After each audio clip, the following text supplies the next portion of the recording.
Good morning, everyone. I'm Chris Honorato. It's Tuesday, September 19th. You're watching 13 Now, where we bring you breaking news, the day's biggest stories, and that first warning forecast. A fall-like feel this week for sure, with the official first day of fall coming up at the end of the week. We'll get to our meteorologist, Christina Talamo, in a moment. But first, look at this video from yesterday. The cleanup continues today, and as you can tell, certainly well into the future. After a massive water main break in Lansingburgh, a boil water advisory is now in effect for several areas around the city.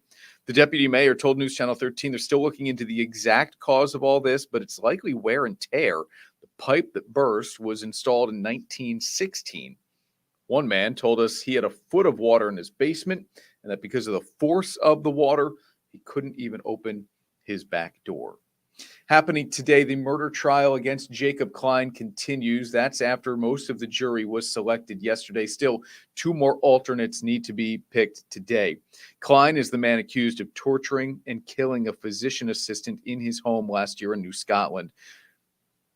And he has decided he is going to represent himself in his defense. That means he would be asking jurors questions in the first person, like, would you be able to find me not guilty?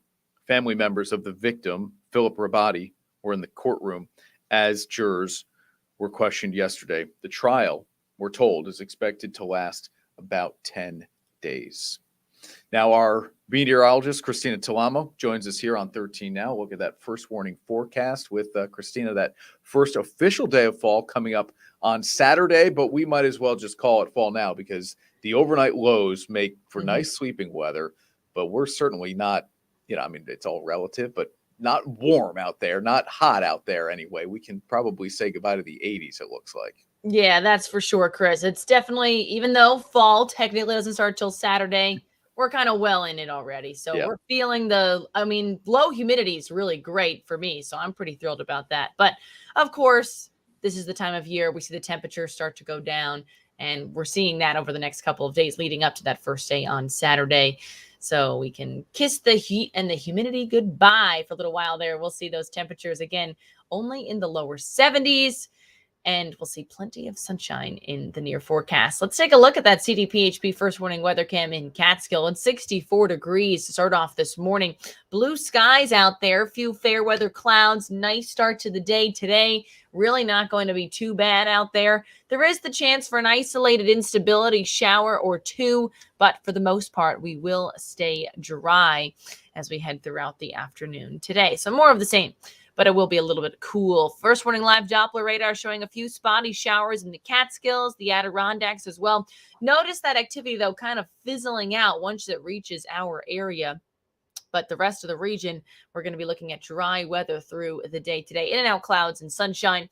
This is all due to some cooler air aloft and upper level disturbance passing overhead today.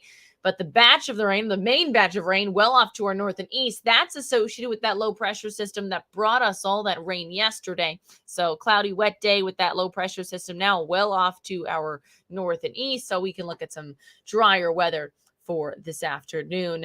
It will be a bit breezy, though, as we will see a steep pressure gradient set up between that departing low and a high pressure system pushing in. Hour by hour forecast starting off the day today with in and out clouds and sunshine through noontime. More of the same. Few more clouds around in the higher terrain spots off to the north as well. And then as we head towards this afternoon, later or early in this evening, we can expect a lot more of that sunshine breaking out and clearing skies in the overnight. So we'll wake up to plenty of sunshine for your Wednesday tomorrow. So today's kind of a transition day. Still a nice day, but cool. Definitely want the light jacket. And then we'll see drier weather, more sunshine tomorrow, and that breeze will go away a bit as well. Breeze out of the west-northwest could gust up to 20 to 25 miles per hour at times today. So it's breezy, it's cool, isolated shower, mix of sun and clouds, mid to upper 60s for highs. And then tonight we're dropping down to 50 degrees, 40s to near 50, so mostly clear and cool in the overnight. As Chris was just mentioning, look at those overnight temperatures averaging out to about 50 across the region for the most part. So we will be looking at some 40s, crisp, cool nights ahead, and then sunny afternoons, but seasonable afternoon high temperatures. And that's typically what we expect this time of the year. So a return to where we typically should be. Saturday is that first day of fall. few more clouds around.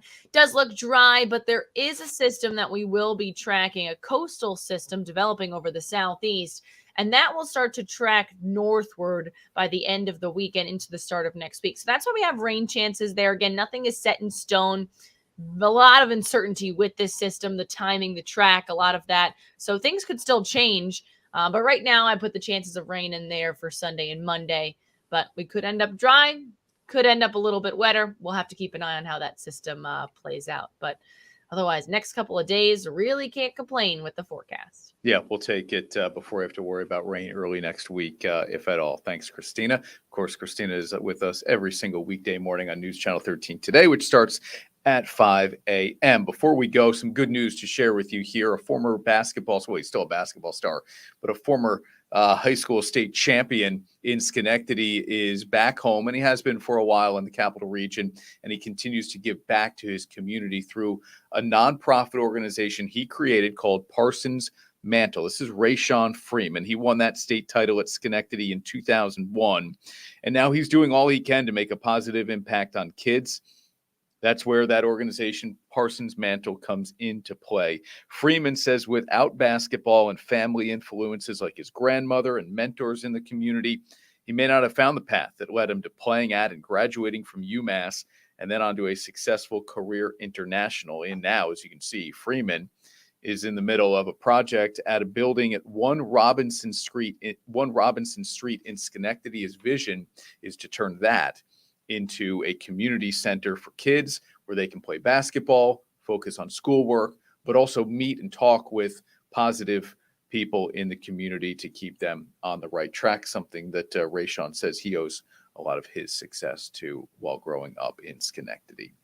Join us for News Channel 13 live at noon. Thanks for watching 13 Now here on this Tuesday. I'm Chris Honorato. Have a great day, everyone.